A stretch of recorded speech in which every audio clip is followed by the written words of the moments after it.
The message wasn't meant for me. Can we talk later? He tried again last night. I can't keep doing this.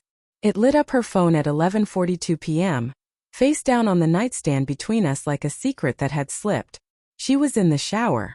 The house hummed, pipes, the fridge, the soft tick of the clock that used to calm me. I didn't open the message. I didn't need to. The word again did the damage all by itself. For months, rejection had become routine. Not dramatic, not cruel, worse. Casual. A hand gently pushed away. Sigh. I'm tired. Not tonight. Can we just sleep? I told myself this was marriage after years, fatigue, stress, life pressing in. I told myself to be patient. I told myself not to keep score. But patience turns into doubt when it's one-sided. The signs were subtle at first. Missed calls she returned hours later, voice distracted. Her phone always on silent now. The way she'd laugh at messages and tilt the screen away when I walked in. New words slipped into her mouth. Phrases I'd never heard her use, jokes that didn't land between us. When I asked if something was wrong, she kissed my forehead like I was a child asking about monsters under the bed. You're imagining things, she said. Please don't start. So I stopped starting. I swallowed questions. I told myself love meant endurance. The rejection kept coming. One night after I reached for her and she rolled away without even looking, something inside me went quiet. Not angry. Empty. I lay there staring at the ceiling, replaying old memories like evidence I wasn't sure I was allowed to use anymore. Her hand finding mine in crowded rooms, the way she used to pull me closer just because she could. In the morning I found the receipt. It was crumpled in her coat pocket, left on the chair. A hotel cafe. 2 coffees. A timestamp during her late meeting. I stared at it longer than necessary, letting the paper cut my thumb so I could feel something real. I told myself there were explanations. I told myself not to become someone who snoops. That night I asked her directly, "Are you seeing someone?" She laughed too fast. What? No. Why would you even ask that? I pointed to the distance between us. The way she flinched when I touched her.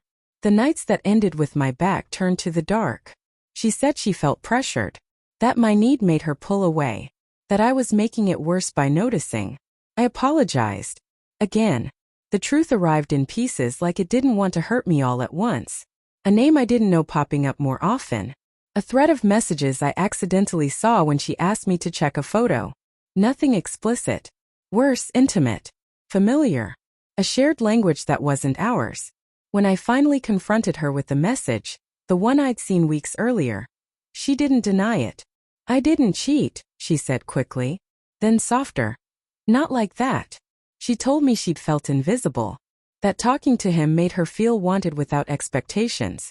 That my attempts at closeness felt like pressure, like a test she was failing. She said she didn't know how to say no without hurting me, so she kept saying no and hoping I'd stop asking. I listened. I really did. I saw her guilt, her confusion, the way she held herself like she was bracing for impact. I wasn't angry. I was tired. The turning point wasn't a fight. It was a realization. Love shouldn't feel like begging. Desire shouldn't require permission slips and apologies. And self-respect shouldn't be something you trade for hope. I don't want to live like this, I said. My voice surprised me, steady, clear. I don't want to be someone you avoid. She cried then. Said she wanted to try. Said she'd end it. Said she was scared of losing me. I believed she was scared. I also knew fear wasn't the same as choosing me. I packed a bag the next morning. Not everything. Just enough. At the door I paused, hand on the frame, the weight of years pressing in. She asked if this was it. I don't know, I said. But I know I can't keep shrinking to fit a space you won't make for me. Walking away wasn't dramatic. It was quiet. The kind of quiet that rings in your ears afterward. But as I stepped outside, I felt something return, my breath, my spine. The sense that I was allowed to want what I wanted. Sometimes love ends not with betrayal, but with absence. And sometimes the bravest thing you can do is stop knocking on a door that's been closed too many times. I didn't walk away because she rejected me. I walked away because I finally chose myself.